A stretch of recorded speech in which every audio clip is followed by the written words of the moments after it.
Stephen's behavior changed whenever he was around his daughter, Katie. Alyssa even pointed out that Stephen attempted to make himself look younger, shaving his beard. Oh my god, I know where this is going. The pair's parents didn't stand in the way of their union. Wait, the parents knew? Traveled to Maryland to get married. Father and daughter marriages are not legal in the state of Maryland, so the couple lied about being related, as if the wedding wasn't already disturbing enough. In attendance were Stephen's mother, Grace. The parents attended this wedding?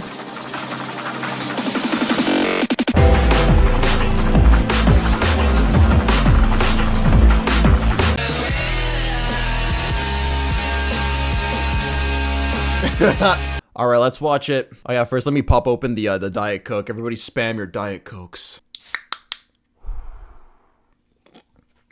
Ugh. Let's watch this, guys. Are you ready? Are you ready for some possible wins? Okay, no.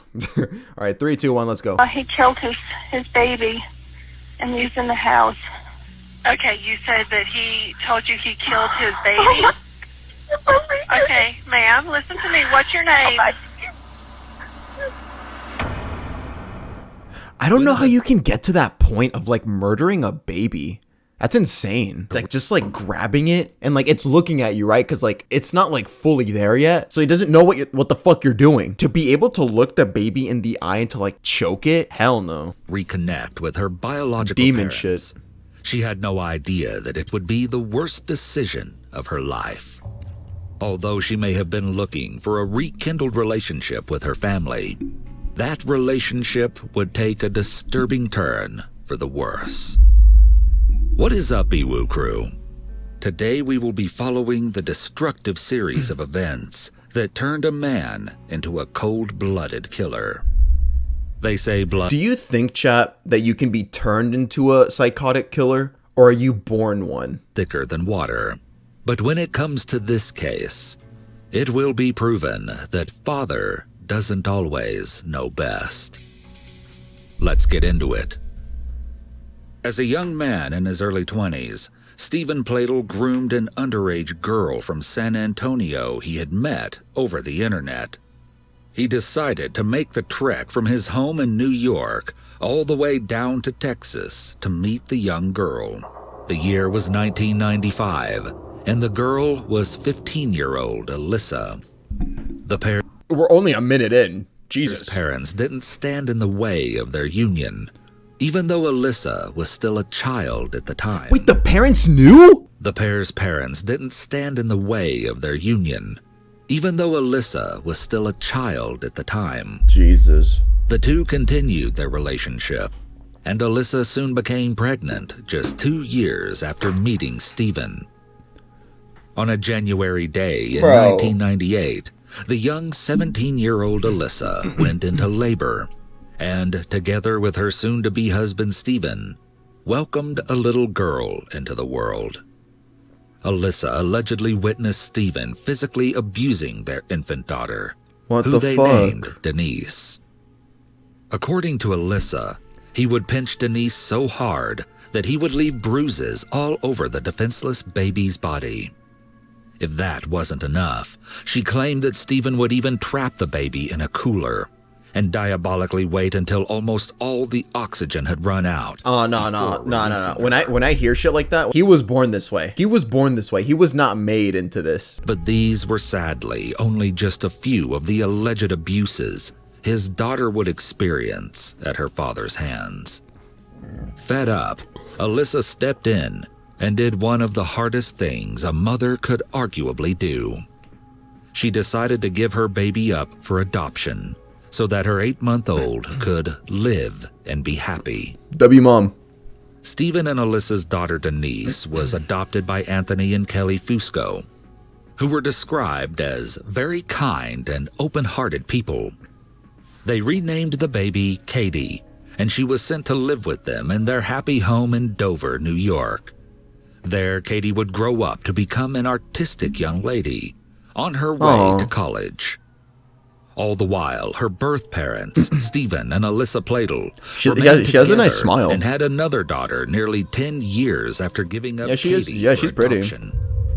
Alyssa felt that they were older now and more mature, and therefore more capable of raising children. They had a total of 2 children, both daughters.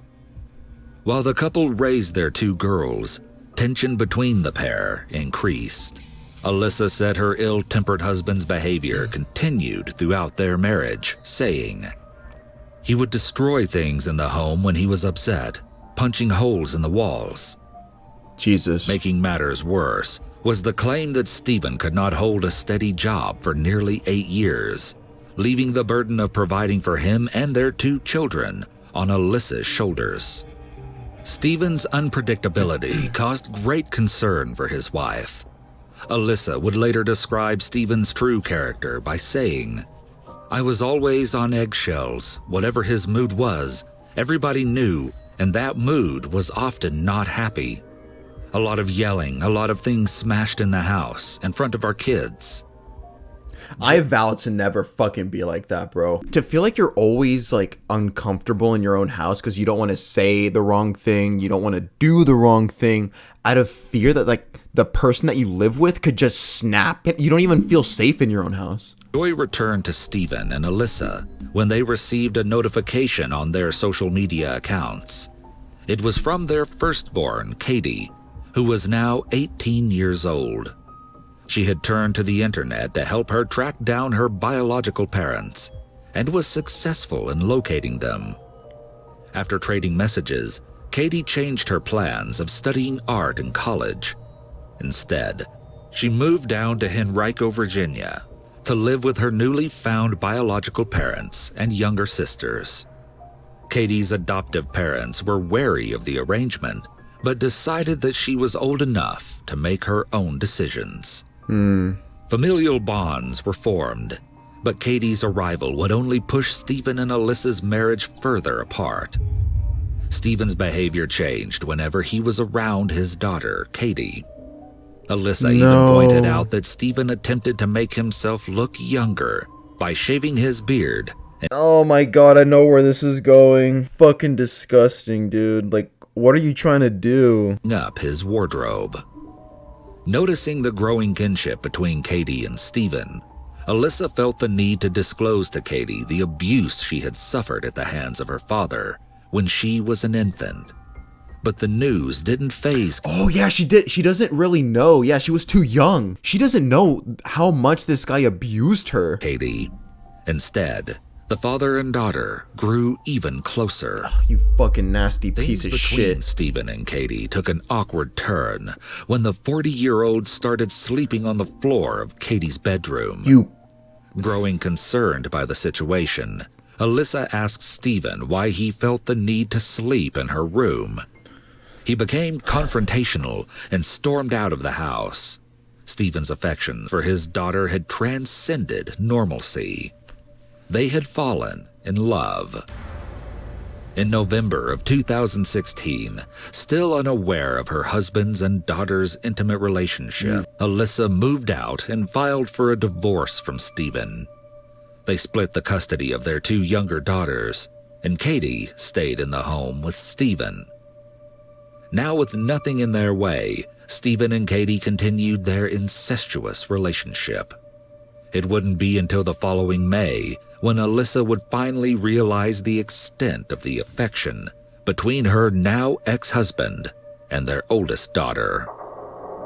It was a bombshell journal entry that detailed the unnatural relationship. The entry was written by Stephen and Alyssa's 11-year-old daughter. Oh my god. The young girl wrote, "Katie is pregnant.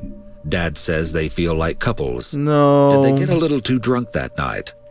My dad is..." Wait, so the dad got the daughter pregnant? Satan. He'll go to hell, but he won't be the one getting tortured. He'll be the one torturing people. In the journal, the young girl drew pictures of both her dad and sister, portraying them as demons. The entry concluded with, "Wait 1 second. If he's Satan and Katie is a human, then the baby will be half demon." Ew. Horrified about learning of the twisted love affair and the pregnancy, Alyssa later recounted, "I lost it. I started screaming. I felt like I was going to throw up." She then said that she immediately called and confronted her deranged ex about it. He responded, "I thought you knew. We're in love." Oh my. Alyssa replied, How do you say that as a grown fucking man about your own daughter? To defend it like you're some normal couple, like, we're in love. Why are you trying to get in the fucking way of it? You're not human. You're not human. "How could you? You're sick. She's a child." Alyssa tried to save Not just her a child. She's your fucking daughter. daughter once again by calling the police to report the now known incest. Although police interviewed the two younger daughters, neither Stephen nor Katie were placed under arrest, and they continued living together under the same roof. On the warm summer day of July 20th, Stephen and Katie decided to take their relationship to the next level. What's next? They traveled to Maryland to get married. Ew. Father and daughter marriages are not legal in the state of Maryland, so the couple lied about being related on their marriage application, and as a result, were able to legally tie the knot. Oh my god. As if the wedding wasn't already disturbing enough, in attendance were Stephen's mother, Grace, alongside Katie's adoptive. Why don't the parents give a fuck? The parents attended this wedding. Imagine you like being the mom or the dad of a child, and then they grow up, have their own kid, and then they come to you one day and be like, "Mom, I'm gonna marry someone." And your mom's like, "Oh my god, yay, finally, who is it?" And then you're just like, "My daughter, and I want you to come to the wedding." And the mom is just like, "Well, when's the wedding?" Like, what the that's not normal. Parents, Anthony and Kelly Fusco. They can be seen in many disturbing photos, smiling and appearing to enjoy the wedding, alongside Stephen and a very pregnant Katie. Apparently, Anthony and Kelly Fusco only attended because they felt that all they could do at that point was support their adopted daughter in her decision once again. Dude. A few short months later, on September 1st, 2017, Katie gave birth to a baby boy, whom they named Bennett. However, the happiness of their new marriage and young son didn't last long. What? Stephen and Katie were arrested 4 months later in January and extradited back to Virginia. Police administered DNA tests on Stephen, Katie, and their son That's Bennett. crazy, bro. No, dude, this mugshot's gonna make me actually like want to throw up because they look so alike and she looks so young. It's a little you, bro. And you had a baby with, oh my god. To confirm their familial genetics. The two were officially charged with incest, adultery, and contributing to delinquency. In court, Stephen Pladl's attorney tried to justify the unlawful marriage by explaining, "This case is an 18-year-old girl who shows up at the doorstep of a 40-year-old man who's going through difficult times with his wife. They have a bond because they're biologically related, but they never knew each other before they had a sexual relationship. He was head over heels in love with her, so much so that outweighed the issue of them being biologically related."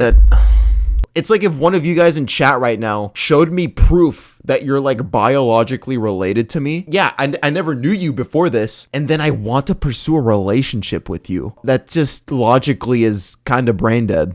Bail and was released first. The judge ordered him not to leave the state of Virginia and to not have any contact with Katie. However, the court did not deny Stephen access to his son Bennett, who was placed in the care of Stephen's own mother, Grace. To leave the boy with Stephen's mother, who was 72, was described by Alyssa as a shocking failure. She continued, "Stephen shouldn't ever have been allowed back to North Carolina, where he had access to his house, his weapons, the baby. I can understand they like to put children in the hands of relatives, but not Grace.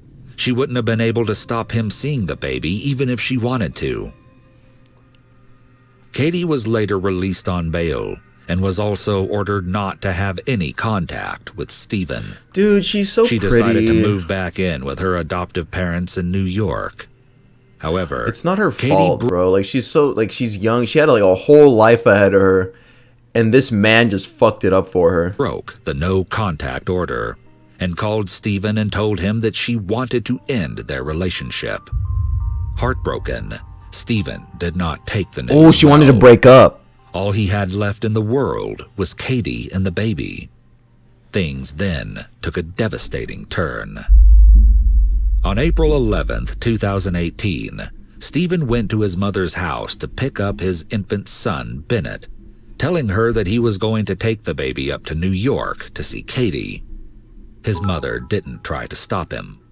She couldn't have imagined that handing over the little boy would be a death sentence for the helpless child. No. Stephen took the boy to his home in Knightdale, North Carolina, where he strangled him and left his tiny, lifeless body shuttered away in a closet. This was only the beginning of Stephen's murderous rampage. He left the house and proceeded to drive 600 miles through the night, up to New York, where he had planned to confront Katie. In the early hours the following morning, Stephen arrived at the home of Anthony and Kelly Fusco. He sat and patiently stalked the family from inside his blue minivan. He was familiar with the Fusco's family routine, and he knew they would eventually leave to visit Katie's adoptive grandmother in Connecticut.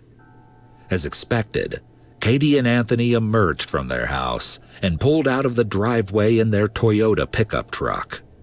Stephen followed closely behind in his minivan. Oh, no way, they have actual footage? Stephen couldn't hold back his rage any longer, and when the Fusco's truck came to a stop, he pulled up beside them and began firing upon them. With every shot fired, he unloaded his fury onto Katie and Anthony Fusco, killing them both in cold blood. An off-duty firefighter was there to witness the massacre and was the one to make the 911 call to first report the double killings. The firefighter described the horrific scene to dispatchers. 911, what's the location of your emergency? Hello. This is Connecticut. It's on Route 7 and Route 55. Someone just went by and shot this guy in the truck. Somebody just shot somebody in a truck on Route 55, sir? Yes, right at the beginning of Route 55 and Route 7. It just happened. I'm a fireman out of New York. The car pulled up, went around him, shot him. Whole clip full into his head. Okay, sorry. Is you still with him? We're here at the road. Where? Right at the intersection? Yes, sir, right at the intersection. Okay, sir. He's deceased, boss. The truck's in the middle of the road. He's dead? Yes, sir. Brains are on the road. And he was shot. Did you see the person who shot him? Yeah, we pulled up. There's a whole, yes. Who? Okay, which way did the vehicle go? Headed toward New Milford, down Route 7. Down Route south. 7? What, can you describe the vehicle to me? It's a blue minivan with, I believe, a South Carolina plate. Blue minivan, South Carolina plate? Yes, sir.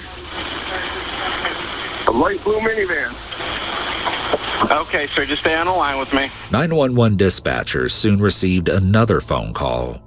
This time it was Stephen's mother, Grace. Oh? In the call, Grace described what Stephen had just confessed to her, telling dispatchers about the dead baby boy and how Stephen had killed Katie and her dad. He killed his wife, he killed her father, and I can't even believe this is happening. He left the baby dead when he left. Stephen's mother cried out to the dispatcher. 5 miles from the scene of Katie and Anthony Fusco's slaying, police found Stephen's vehicle, but Stephen was in no condition to be arrested. He had shot himself, and his motionless body sat slouched in the driver's seat. Bro. Every fucking time these people do shit like this, some fuck shit, they always off themselves. The running vehicle. Stephen's ex-wife, Alyssa, eventually looked back on the events and said, "It's been a difficult roller coaster of emotions because I'm so devastated by the loss of Katie and her adoptive dad and baby. But it's such a relief that I don't have to look over my shoulder anymore to see if Steve is there." Jesus, man. I want to also sympathize with the mom, but it's like also like, when did she ever call out the son? It's like she never said anything. Attended the wedding where the son married his daughter. I'm like, what the fuck? But no, people like this can never face the consequences. Like, it's almost always a guarantee that people, whenever they do wild shit, I'm not just talking about like one murder or something, like when they do crazy shit, it's because they don't care, because they know what they're gonna do at the end of it. Like, okay, I'm already gonna off myself. I'm gonna do the absolute wildest, most disgusting troglodyte shit I can imagine.